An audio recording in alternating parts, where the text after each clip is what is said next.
महाराष्ट्र विधानसभा चुनाव में भाजपा ने 288 में से 132 सीटें जीती हैं। साथ ही सहयोगी पार्टियों को मिलाकर ये आंकड़ा 230 सीटों का है। महाराष्ट्र विधानसभा चुनाव का रिजल्ट आए एक हफ्ते बीत चुके हैं। भाजपा, शिवसेना शिंदे और एनसीपी अजीत पवार गुट यानी महायुति ने 288 में से 230 सीटें जीत ली। लेकिन अब तक शपथ पर सस्पेंस बना हुआ है। नमस्कार, मैं हूं किरण, आप देख रहे हैं डेली लाइन। महाराष्ट्र में प्रचंड जीत के बाद भी महायुति की परेशानी कम होने का नाम नहीं ले रही। सीएम का चुनाव करना महायुति के लिए काफी ज्यादा कठिन टास्क बन गया है। देवेंद्र फडणवीस या फिर एकनाथ शिंदे, महाराष्ट्र का नया मुख्यमंत्री आखिर कौन होगा, इस पर अभी तक महा सस्पेंस बना हुआ है। महायुति ने जिस आसानी से एमवीए को शिकस्त दी, उतनी ही मुश्किल उसे नया सीएम चुनने में हो रही है। यही वजह है कि महायुति में सबसे बड़ी पार्टी भाजपा अब तक फैसला नहीं ले पाई है। महाराष्ट्र में महायुति बीएम फॉर्मूले में फंस चुकी है। बीएम मतलब ब्राह्मण और मराठा, दोनों में से किसे सीएम बनाया जाए, भाजपा इसी उधेड़बुन में फंसी हुई है। देवेंद्र फडणवीस ब्राह्मण हैं तो एकनाथ शिंदे मराठा। ये बात तो तय है कि सीएम की रेस में एकनाथ शिंदे अभी भी बने हुए हैं। बाकी सामने चाहे जो भी कहा जाए, भले ही वे प्रेस कॉन्फ्रेंस करके अपनी मंशा जाहिर कर चुके हैं और अभी भी गांव में चैन से हैं, मगर जानकर अब भी उन्हें देवेंद्र फडणवीस के सामने सीएम का प्रबल दावेदार माना जा रहा है।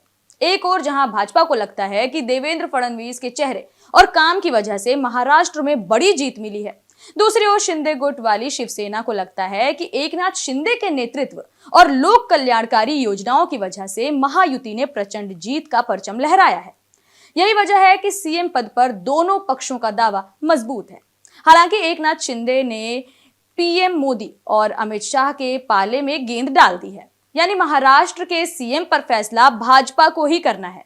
ऐसे में अगर फडणवीस सीएम बनते हैं तो मराठा समुदाय में एक गलत मैसेज जा सकता है। महाराष्ट्र में सीएम के नाम पर अब तक ऐलान हो चुका होता, लेकिन असल मसला ब्राह्मण और मराठा के बीच फंसा हुआ है। भाजपा नहीं चाहती कि देवेंद्र फडणवीस के सीएम बनने पर उससे मराठा समुदाय नाराज हो जाए। इसका असर भाजपा लोकसभा चुनाव में देख चुकी है। आगे नगर निगम चुनाव भी होने वाले हैं। ऐसे में अगर मराठा समुदाय नाराज होता है तो भाजपा के लिए ये कहीं से भी अच्छे संकेत नहीं होंगे। दूसरी बात ये कि उद्धव को फिर से खड़े होने का मौका मिल जाएगा। महाराष्ट्र के सियासी इतिहास में ब्राह्मण समुदाय से कम ही मुख्यमंत्री हुए हैं। शिवसेना के भीतर से ही ये आवाज उठी है कि ब्राह्मण सीएम के नीचे 2 मराठा डिप्टी सीएम किसी भी कीमत पर स्वीकार नहीं है। अगर ऐसा होता है तो महायुति को मराठा समुदाय की भारी नाराजगी का सामना अगले चुनाव में करना पड़ सकता है। बस इसी बात ने भाजपा की टेंशन बढ़ा दी है। भाजपा अब इसी उलझन में फंस गई है कि महाराष्ट्र का सीएम ब्राह्मण बनाया जाए या फिर मराठा। यही वजह है कि अब देवेंद्र फडणवीस के नाम पर मुहर लगने में देरी भी हो रही है। हालांकि भाजपा कोई भी रिस्क नहीं लेना चाहती। इस वजह से महायुति में ब्राह्मण सीएम पद को लेकर भी माथापच्ची चल रही है। अगर देवेंद्र फडणवीस पर सहमति नहीं बन पाती है तो भाजपा तीसरा रास्ता भी अपना सकती है। जानकारों का कहना है कि देवेंद्र फडणवीस और एकनाथ शिंदे के अलावा भाजपा तीसरे ऑप्शन पर भी विचार कर सकती है। वैसे भी भाजपा चौंकाने वाले फैसले लेने में माहिर है, चाहे हरियाणा का रिजल्ट रहा हो या फिर उत्तराखंड का। जिसकी चर्चा ज्यादा होती है, जो ज्यादा दिखता है, भाजपा ठीक उसके उलट ही फैसला लेती है। अगर महाराष्ट्र में भी ऐसा होता है तो चौंकिएगा नहीं। अब भाजपा के पास 132 सीटें हैं। इसका मतलब साफ है कि अपने दम पर बहुमत से महज कुछ सीटें कम। वे चाहें तो शिंदे की बात ना सुनकर भी देवेंद्र फडणवीस को अपना मुख्यमंत्री बना दें, मगर भाजपा ऐसा करके भविष्य में कोई भी नुकसान नहीं उठाना चाहती। यही वजह है कि वे इस मामले में फूंक फूंक कर कदम रख रहे हैं।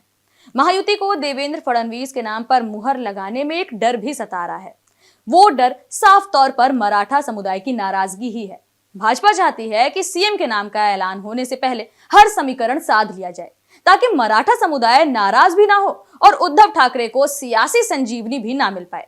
एक्सपर्ट्स भी मानते हैं कि बीजेपी गृह मंत्री का पद कभी भी हाथ से नहीं जाने देगी। इसी बीच शिवसेना विधायक संजय शिरसाट ने कहा कि शिंदे को जब भी कोई बड़ा फैसला लेना होता है तो वे अपने पैतृक गांव चले जाते हैं। वे शाम तक कोई बड़ा फैसला ले सकते हैं। इससे पहले शिरसाट ने कहा था कि मुझे नहीं लगता कि शिंदे डिप्टी सीएम का पद स्वीकार करेंगे। शिवसेना के कुछ नेताओं का कहना है कि महायुति को इतनी बड़ी जीत शिंदे की अगुवाई में मिली है, इसीलिए बिहार की तर्ज पर उन्हें मुख्यमंत्री होना चाहिए। बिहार में जेडीयू की कम सीटें हैं, लेकिन इसके बावजूद मुख्यमंत्री नीतीश कुमार हैं। वहीं पार्टी के कुछ नेताओं का मानना है कि शिंदे को डिप्टी सीएम बनना चाहिए। वहीं सूत्रों ने यह भी कहा है कि 1 दिसंबर को महायुति की बैठक होने के आसार हैं। इसके लिए भाजपा के 2 ऑब्जर्वर्स मुंबई आएंगे। इनकी मौजूदगी में भाजपा विधायक दल की मीटिंग होगी और मुख्यमंत्री के नाम का ऐलान कल यानी 1 दिसंबर को हो जाएगा। यही सूत्र ये भी बताते हैं कि 5 दिसंबर को मुंबई के आजाद मैदान में शपथ ग्रहण समारोह हो सकता है। मोदी शाह के आदेश के बाद भी भाजपा की ऐसी क्या मजबूरी है कि रिजल्ट के 8 दिन बाद भी नई सरकार पर फैसला नहीं हो पाया। भाजपा 132 विधायकों के साथ बहुमत के करीब है। महायुति 200 से ऊपर के बहुमत के साथ सामने है। कार्यवाहक सीएम गांव जाकर बैठे हैं। नया सीएम कौन होगा, सरकार शपथ कब लेगी, किसी के पास कोई जानकारी नहीं है। अब आपको नई सरकार पर सस्पेंस के वो 5 पॉइंट बता देते हैं जिससे लगातार महाराष्ट्र सीएम के चेहरे पर चर्चा हो रही है। सबसे पहली तारीख आती है 23 नवंबर। महाराष्ट्र विधानसभा का रिजल्ट इसी दिन आया। महायुति को 230 सीटों पर जीत मिली। भाजपा ने 132, शिवसेना एकनाथ शिंदे गुट ने 57 और एनसीपी अजीत पवार ने 41 सीटें जीती। शिंदे ने कहा कि सीएम तीनों पार्टियां मिलकर तय करेंगी। फडणवीस ने कहा कि एक हैं तो सेफ हैं। फिर तारीख आती है 25 नवंबर। एक मुख्यमंत्री और 2 डिप्टी सीएम का फॉर्मूला तय हुआ। महायुति की पार्टियों में हर 6-7 विधायक पर एक मंत्री पद के फॉर्मूला की बात सामने आई। इस हिसाब से भाजपा के 22 से 24, शिंदे गुट के 10 से 12 और अजीत गुट के 8 से 10 विधायकों को मंत्री बनाया जा सकता है। फिर तारीख आती है 27 नवंबर। ठाणे में कार्यवाहक सीएम एकनाथ शिंदे ने प्रेस कॉन्फ्रेंस की। उन्होंने कहा कि भाजपा का सीएम हमें मंजूर है, मुझे पद की लालसा नहीं है। जब मैं मुख्यमंत्री था तब मोदी जी मेरे साथ खड़े थे, अब वे जो भी फैसला लेंगे हमें स्वीकार होगा।